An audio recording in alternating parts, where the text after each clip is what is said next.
बिस्मिल्लाहिर्रहमानिर्रहीम। लाखों करोड़ों दुरूदो सलाम मोहम्मद मुस्तफ़ा सल्लल्लाहु अलैहि वसल्लम और आले मोहम्मद पर। मैं हूं उमर दराज गोंदल। सारी रात सर जोड़ के बैठे रहे और यह फैसला होता रहा करें तो करें क्या। बुरे फंस गए हैं, इलेक्शन कमीशन भी बुरा फंस गया है, अपना फैसला वापस कैसे ले। पीपल्स पार्टी जो है वो अपनी मेयर के ऊपर नजर जमाए हुए है कि इस दरमियान में से कोई रास्ता निकाल के हम मेयर बन जाएंगे। पाकिस्तान तहरीक इंसाफ हर सूरत इलेक्शन चाहती है, जमात इस्लामी हर सूरत इलेक्शन चाहती है, तो बचती है एमकेएम। अब एमकेएम की सूरत हाल ये थी कि उन्होंने, लोग ये कह रहे हैं कि आपने बायकॉट करने वाली जो बातें हैं कि इनके पास बुनियादी तौर पे कैंडिडेट्स भी नहीं थे। जो जैदी हैं प्रेसिडेंट पीटीआई के, वो कहते हैं जी असल में इनके पास तो उम्मीदवार भी नहीं थे। अब अपनी उस चीज को बचाने के लिए अब क्या हल था? अब ये हल था कि मैदान से भाग जाते। कराची हैदराबाद के 16 अजला के अंदर बल्दियाती इंतखाबात हो रहे हैं, जिसके लिए आज पोलिंग सुबह 8 बजे शुरू हो गई है।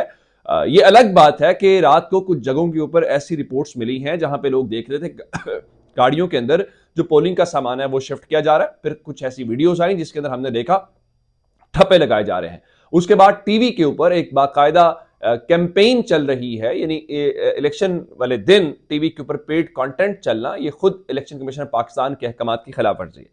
लेकिन रात को एमकेएम पाकिस्तान ने, जिसके अंदर मुस्तफ़ा कमाल और ये सारे खालिद मकबूल सिद्दीकी और फैसल सब्जवारी मौजूद थे, इन्होंने रात को एक प्रेस कॉन्फ्रेंस की है। और उस प्रेस कॉन्फ्रेंस के अंदर क्या इनके कहने, और ये एमकेएम ही कर सकती है, इसके अलावा किसी के पास ये इख्तियार बिल्कुल भी नहीं है। और वो क्या, इन्होंने रात को बल्दियाती इलेक्शन का बायकॉट करने का ऐलान किया है, यानी पोलिंग शुरू होने से कुछ चंद घंटे पहले। और इन्होंने कहा जी हम बल्दियाती इलेक्शन को तस्लीम नहीं करते और हम अवाम को ये बताएंगे कि किस तरह से ये इलेक्शन 2 नंबर है और ये अवाम के हक के ऊपर डाका डाला गया। उनका जो भी मेयर आएगा वो एमकेएम की खैरात के अंदर मेयर बनेगा।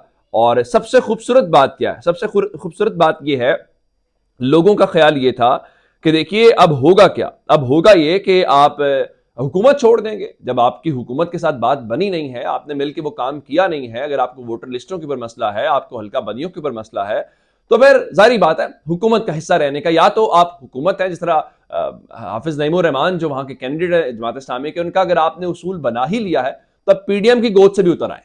तो अब तवक्को तो फिर ये थी कि आप हुकूमत से अलग हो जाएंगे या आपका उनसे कोई ताल्लुक नहीं होगा। लेकिन जाहिर बात है हुकूमत को छोड़ना एमकेएम के लिए ऐसे ही है जैसे आप किसी मछली को कहें कि वो पानी छोड़ दे। ये नहीं हो सकता। एमकेएम इक्तदार के बगैर जिंदा नहीं रह सकती। तो रात को जब ये प्रेस कॉन्फ्रेंस कर रहे थे कि हमने बायकॉट करना है, तो हैरान कुन तौर पे उन्होंने ये कहा कि हम इख्तलाफात के बावजूद मईशत की वजह से हुकूमत के साथ इत्तेहाद खत्म नहीं कर रहे, इख्तलाफात के बावजूद हुकूमत के साथ खड़े रहेंगे। दूसरे नंबर के ऊपर अगर कराची के अवाम के हक के ऊपर डाका डाला गया तो यह डाका किसने डाला है?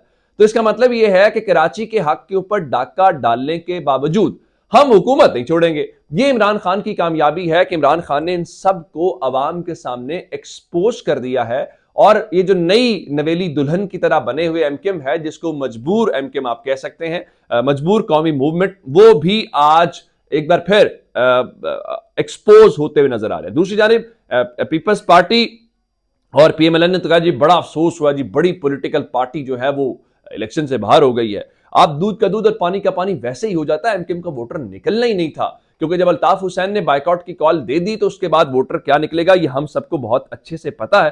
तो अब मुकाबला है वहां पे पीपल्स पार्टी का, मुकाबला है तहरीक इंसाफ का और मुकाबला है जमात इस्लामी का। अब आप देखते हैं कि ये मामला किस तरह से आज आगे बढ़ता है। लेकिन एमकेएम ने बहरहाल आज बहुत बड़ी गलती कर दी है। सियासी तौर पे सियासी जमातें जब भी बायकॉट करती हैं उन्हें उनका नुकसान होता है, ये तारीख इस चीज की गवाह है। लेकिन इसके बीच में सदर मुमलिकत ने भी जरा चीज़ लेने की कोशिश की है और सदर मुमलिकत ने रात को कामरान टिसोरी को कॉल की है। कामरान टिसोरी आप जानते हैं कि गवर्नर है। रात को जब ये एक बार पहले प्रेस कॉन्फ्रेंस करने लगे तो उस वक्त कहा जा रहा था कि गाड़ी आई गवर्नर साहब की और इन सबको बिठा के वो गवर्नर हाउस ले गए।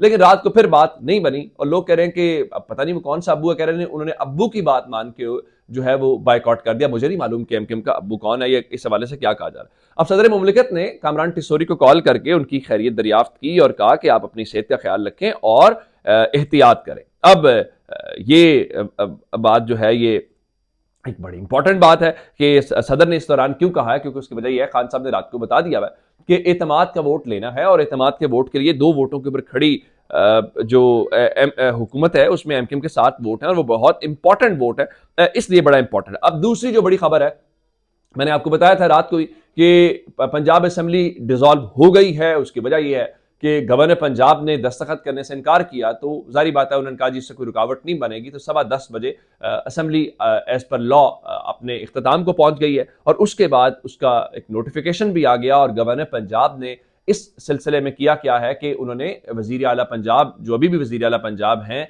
अब वो निगरान वजीर आला कह लीजिए, जब तक अगला वजीर आला नहीं आता तो वो वजीर आला ही रहेंगे, चौधरी परवेज इलाही, उनको मरासा लिखा है और उसके साथ हमजा शहबाज शरीफ को मरासा लिखा है और उनको ये कहा है कि आप मुझे अगले 3 रोज के अंदर अंदर यानी 17 जनवरी तक निगरान वजीर आला के 3 नाम दें।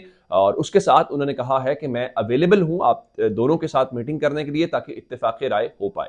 अगर आप इत्तेफाक राय यहां से नहीं होगा तो फिर मामला स्पीकर के पास चला जाएगा। स्पीकर पंजाब असेंबली के जो मुख्तलिफ अरकान है, जो मतलब गुज़श्ता असेंबली के, उसके ऊपर एक अरकान के ऊपर मुश्तमिल कमेटी बनाएंगे जिसमें हुकूमत और अपोजिशन दोनों के बराबर होंगे। वहां पर इत्तेफाक हो गया तो भी वेल एंड गुड है। दूसरी सूरत में ये मामला इलेक्शन कमीशनर पाकिस्तान के पास चला जाएगा। अब तहरीक इंसाफ ये कह रही है कि वो परवेज इलाही साहब के साथ मुशावरत करेगी और एक ऐसा नाम देगी, यानी एक से मुराद 3 नाम है, ऐसे नाम देगी जो गैर जानिबदार होंगे, जिनकी सलाहियत के ऊपर, जिनकी गैर जानिबदारी के ऊपर कोई सवाल नहीं उठा सकता। ये उनका ख्याल है। लेकिन दूसरी जानिब मैं आपको खबर ये देना चाहता हूं कि अब जानते हैं कि सिकंदर सुल्तान राजा के मुतालिक क्या कहा जाता है, इलेक्शन कमीशनर पाकिस्तान के मुतालिक क्या कहा जाता है, वो किससे डिक्टेशन लेता है या किससे बातचीत करता है, ये इल्जामात इमरान खान वक्तन फवक्तन लगाते रहते हैं।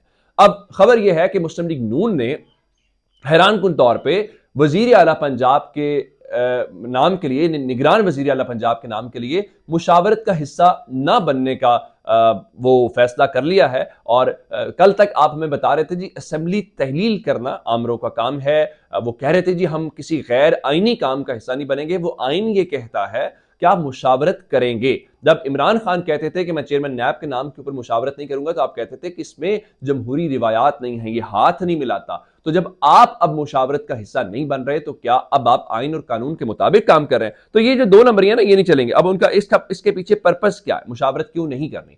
मुशावरत जब नहीं करेंगे, जब मकसद परवेज इलाही की और हमजा शहबाज की मुलाकात होगी, हमजा शहबाज तो मुल्क से बाहर है, वो तो पाकिस्तान नहीं आया, तो मुलाकात तो नहीं होगी। अब मुलाकात नहीं होगी तो वो इसका मतलब है कि नाम चले जाएंगे पार्लिमानी कमेटी के अंदर। अब पार्लिमानी कमेटी के अंदर भी डेडलॉक हो जाएगा, वो कहेंगे जी हमने नहीं माना, वो कहेंगे हमने नहीं माना।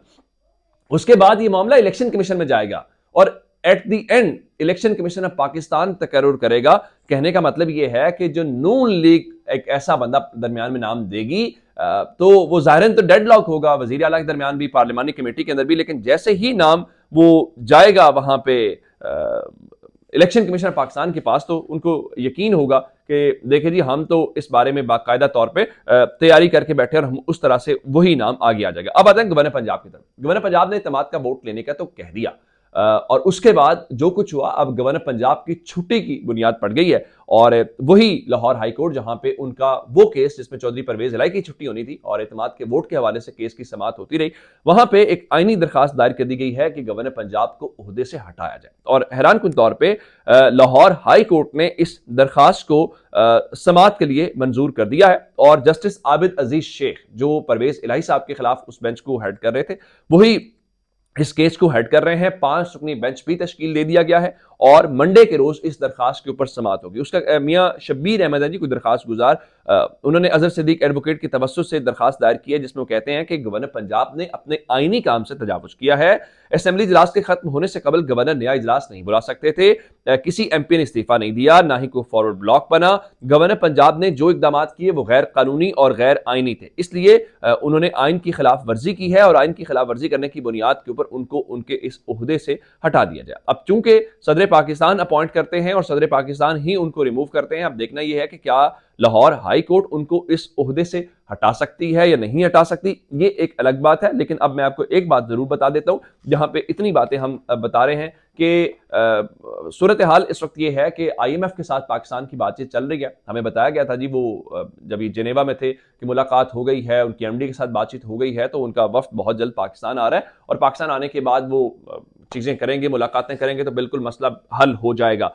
खबर इस वक्त यह है कि आईएमएफ ने पाकिस्तान के सामने जो मुतालबात रखे हुए उन मुतालबात में नरमी ना की करने का फैसला किया, यानी नरमी करने से इनकार कर दिया। जिसका मतलब एक बार फिर डेडलॉक है और उसकी क्या इंप्लीकेशंस होंगी वो हमें बहुत अच्छे से मालूम है कि आइंदा आने वाले चंद दिनों चंद हफ्तों के अंदर क्या कुछ हो सकता है। अपना बहुत सारा ख्याल रखिएगा। खुदा हाफिज।